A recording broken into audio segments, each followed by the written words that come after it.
But Erling Haaland winning, obviously a Golden Boot, winning the Premier League, winning FA Cup, 52 goals in all competitions. Premier League Player of the Season award as well. Yeah. And then also winning the Champions League final. It feels almost insane that he is almost, people are just assuming he is not winning the Ballon d'Or. It is straight up going to Lionel Messi. How does that make any sense? What do you think of it? I don't. I understand the competition, right? Because this is also a very atypical Ballon d'Or because we now have the inclusion of a bizarrely placed Winter World Cup. Right. Without the World Cup, I think it would easily clear free Haaland skipping through a grassy knoll with his Ballon d'Or, like singing Sound of Music, like just fine. Okay. Right. I think that's my only potential hang up. That's like, okay, I can understand why you would give it to Messi having won Argentina World Cup. But do I think that Haaland deserves it more this year? Yes. I mean, but by far, right? I mean, it was an important World Cup and obviously Messi. Like 36 goals over 38 matches, 12 in Champions League. It's absolutely bananas numbers, okay? In what world, okay? Like if I score that many goals in my lifetime, like I'll high five myself, put it on my gravestone. You'd be like, Christine scored 12 goals, high five. Like it's surreal. It makes almost no. And he's only 22, right? And so I feel like in that camp, there are people who are like, well, he's 22. He's only going to do better. He's going to probably win a Ballon d'Or in his lifetime. But why not now? But it's so weird to vote in that capacity where you're like, oh, he's gonna get one. So right. It doesn't matter if he scored 4,000 goals this season. All in, even in that conversation, right? It's obviously Haaland, Messi, but Mbappe is still in that conversation. Right. So I think he's likely. No, I think it's far more likely that Haaland or Messi. But again, I think Mbappe probably have like statistically only, so Argentinian people don't come at me. Statistically only, I feel like Mbappe probably had a better year than Messi did, but because Messi won the World Cup. In terms of, he had 29 goals? Yeah, more goals.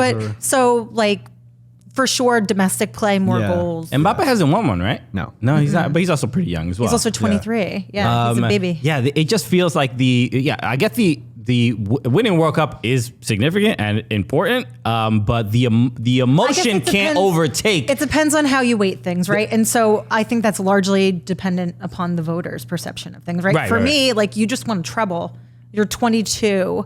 You have 1 million goals across all competitions. The treble, you haven't even. I can look past the treble. The 52 goals, unshakable. That's what I'm saying. Like unshakable, right? Like I don't think I can say there was a dry spell or massive hiccups for Haaland right. in all season long. And for him to have stepped up into massive boots at City to have to perform, it's insane. Yeah. I don't know. I mean, look, it would be...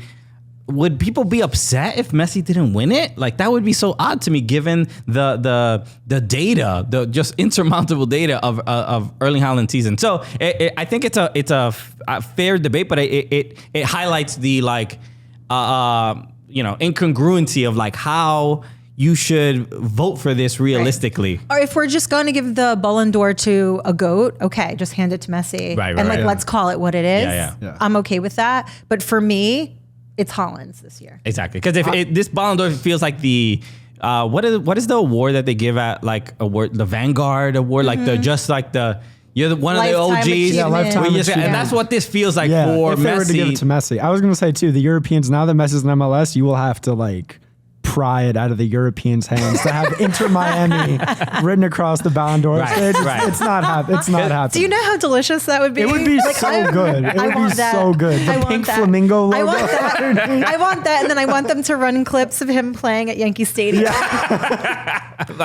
These are the highlights. Here's Messi in Sporting Kansas City. I mean, it's a larger conversation because to me, award shows in general are a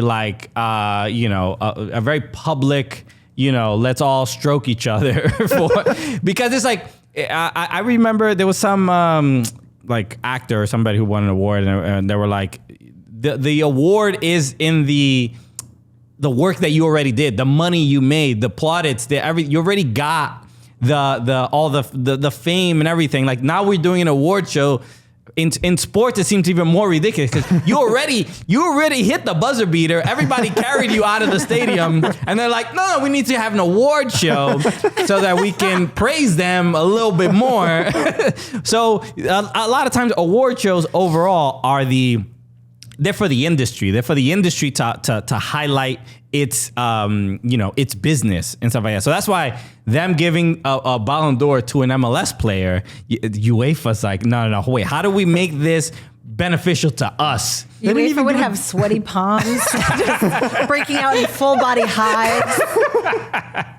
I was going to say, they didn't even give it to Lewandowski, bro. The year the season got canceled. You think they're giving it to an MLS I know, player? right, man? So it'd be pretty hilarious. We'll see what ends up happening. So ideally, you would hope that whoever wins the Ballon d'Or, that they can celebrate their incredible season with an ice cold Coors Light. Let's go, right, Christine? Yes, all the Coors Light.